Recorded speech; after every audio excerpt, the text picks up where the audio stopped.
Right. So, new album, much more mature sound, but how much of the fuckery do you think you guys kept in there? I think the fuckery really never left. We just found a way to, like I described it to a lot of people when we were writing it as, with full blast fuckery, we were always like on our hands and knees, just like trying to kick and punch at your genitals to connect any way we could. All right. And with Right to Rise is more or less like, we're gonna go for the right testicle in this song, the left testicle in this song, onto the sack approach in this song, So the whole idea of how it connects is a little bit more of there's a little more crosshair on the fuckery parts of the record, if that makes any sense. Okay, and what were the differences this time? You're working with a label with Razor and Tie. Any major differences in the writing process, the production process? Yeah, this is the first time that we wrote as a full band, because the rest of the stuff is mainly written by Jason and myself. Like Jason would demo some guitars, I would write some melodies and lyrics, and we would just record it. And in this process, we didn't think about it. It was like, that's your song, And with Right to Rise, we took the time to really examine it and bring everybody in a room and suss out each other's feelings on things versus just being like, this is the song we're recording and it's done. So the process was completely different this time around. It's a bit more of a complete band effort. Yeah, absolutely, and you can hear that across the record. And the first record obviously had a big Michigan influence. After you guys have toured the country and I guess the world, do you see more of an influences coming from other places, or? It became apparently clear of where we came from is just a strange. I mean, there's a part of where we're from in every single city in the whole entire world. You can see it from Germany to San Diego, California to Montreal. There's what Detroit stands for and where we're from everywhere, and that's like there's the everyman, the working guy, the men and women who get up every single day to find a way to break bread and provide for their own, And during all of that sort of stuff, we realized that we had a story to tell about where we came from, and it's a story that we get a lot of negative press, about Detroit being murder capital and all these things. But once you're somebody inside the walls of the city, the people in general, the people there are what define us. The ingenuity and the fact that we have destroyed our city. After the major three automobile companies took a crash, everybody lost their shit, and we've had to find new ways to survive. And I think that story exists in every single city across the world, especially with the people inside of it. So it became more abundantly clear that not only were we a part of something special, but that part of something that we believed in exists everywhere. We call them the underdogs. Would you say Right to Rise comes from the right to rise again, for Detroit to rise again? For us, yeah, the whole record is pretty much, for the most part, an homage to the people that we've learned from in life and the way that we deal with our social situations, and where we come from. There's a lot of pride. So speaking of, influences, say everywhere in Montreal, there is a kind of urban lore that Montreal and the student protests might have influenced the college gangbang. Can you speak to that a little bit? Yeah, when we played Pooza Fest, that must have been like 4 or 5 years ago, we were privy to watching a student riot happen. Well, when we heard about the riot, we were like, oh shit, all of our stuff's going to get destroyed. But then all the protesters came down the street, and you realize that they were peaceful protesters. No one was there to we didn't see any physical damage. They were very eclectic as human beings, because I believe the school up there is more of an art-friendly school, correct? A little more forward-thinking folks. Yeah. So the people that we were seeing, there's naked people everywhere and things going on. And when we were writing the song, we always come up with these. Every song has a strange demo name. And when we got back home, Jason and I finished writing the song. And he sent over the demo as College Gangbang. It just so happened to be that we came from Montreal, where the college students were protesting about not getting free tuition anymore, which is very strange for Americans to know that exists somewhere else, Yeah. and that I could have went to school for free if I lived in Montreal. I should have been born somewhere else. I'm actually French Canadian. What? Yeah. My family. My great-grandfather was French-Canadian during the Prohibition, had swam across the river in Detroit with bottles of booze and started his life over there. My real last name is Beauchamp. The literal English translation of Beauchamp is Nicefield. Wow, crazy. Chad Nicefield, yeah. Awesome. So we started off as outlaws. So you guys are obviously you call yourself party animals. It's part of your persona. Can you share a good tour story with us that you guys have been touring for a while? Something you can share? Man, they are so abundant.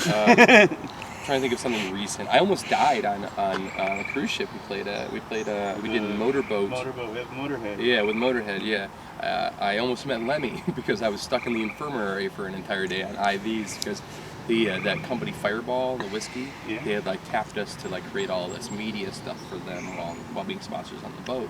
So they put like cameras all over me and bottles of Fireball, and they said go to Cozumel. And when we land in Mexico, and get the locals drunk on Fireball, and we'll film it, you know. About 6 hours in, I was 2 liters deep of Fireball. I was like, I don't feel good anymore. And then I just started pooping out of my mouth hole and my butthole until I went gray, and my fingers started sweating, and my eyes went gray. The pupils of my eyes went completely gray. And I passed out, and they had to take me onto the infirmary and stretcher and like revive me. Yeah, 2 liters of Fireball. I'm surprised you still have a stomach. Yeah, it was pretty much, that's exactly how it felt for like days after that. Potassium and all my shit was low. My liver enzymes were like off the charts.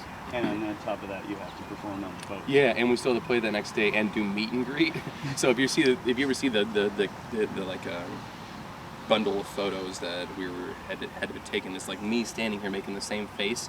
There's a guy behind me holding my waist behind a black curtain, so if I were to tumble, I get weak and then easy, he could hold me up, and I'm just going because I didn't know what else to do to smile. Meanwhile, Pooey, our drummer, had 237 photos were taken, and every single one of them he managed to make a different face. So he held it down while I'm like in pain, dying. That would make like a great gallery on your website or something. I have it blown up on a canvas in my house. When you walk into my house, there's like only 1/4 of Pooey's faces, like against my wall. So the first thing you open up is Pooey's face going. You did like hundreds of them. It's crazy. Amazing. So a lot of people who grow up near the border on the U.S. side have a lot of stories from the age of 18 to 20 going to drink in Canada where it's legal for them. Did you guys ever partake in that? Or? Oh yeah, I was born and raised in Port Huron, Michigan, which borders Sarnia, Ontario. Okay.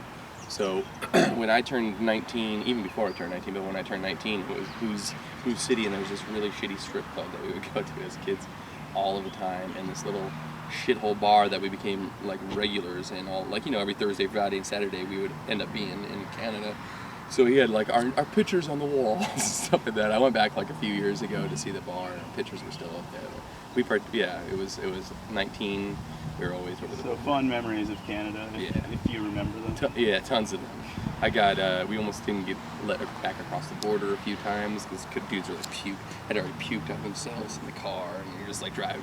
I'm like the sober driver at the time, you know, driving us back across. I got 2 dudes in the back of my car with puke all over them. Like, no, we were drinking. I wasn't there. They can't handle their alcohol. They're only 19. You know?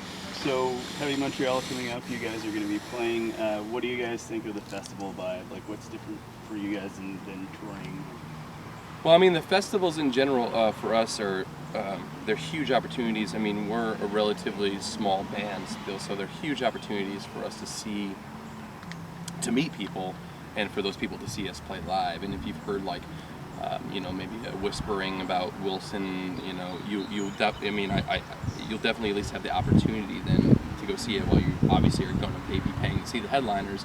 I think the festivals do a really good job, especially the rock festivals, with helping to break younger bands and to break up the monotony of seeing the same bands every single year. And Heavy Montreal is a great festival for that. We couldn't be any more stoked or thankful to have the opportunity to be going over there and doing it. So for sort of people who are watching this who maybe don't know you guys that well, what can you tell them to expect from you? We kind of pride ourselves on the live show. It's for us, it's everything. So when we get the opportunity to play in front of people, we give everything that we have. And I know that's kind of cliche to say, but we look at it as like the last Friday night on earth ever, every single time that we play, because we know that entertainment dollars are so scarce as it is, that when you get people off their butts at home from cranking it behind a computer screen and into seats at concert venues or at festivals, you need to come with the erect cock, and that's the best way that I can describe it is we'll be having some serious boners. So if you're into seeing dudes with boners and having a party live in front of your face, probably at like 1 p.m. My cameraman Jason is really into that. Are you into boners? So, this being such a big show, can we expect anything special for the Montreal crowd? Maybe a Celine Dion cover? Oh yeah, we're gonna bust it out. We're gonna bust out all the hits, all the sultry numbers, the crooners, if you will. Maybe do a Nick Cave song or something. Yeah, I think that for this festival will be the first time that we're able to play, well, obviously playing these new songs live, so we've been able to work in some cool little live show tricks, amongst the 5 of us on stage. So it'll be the first time, this will actually be the first festival we've played with the new record out and being able to do these little nuances that we've been kind of excited to show in the festival world. So. All right, well, we're looking forward to it. If you need a reason to show up early to Heavy Montreal on Sunday, here's your reason. Wilson. Thanks, man. That was fun.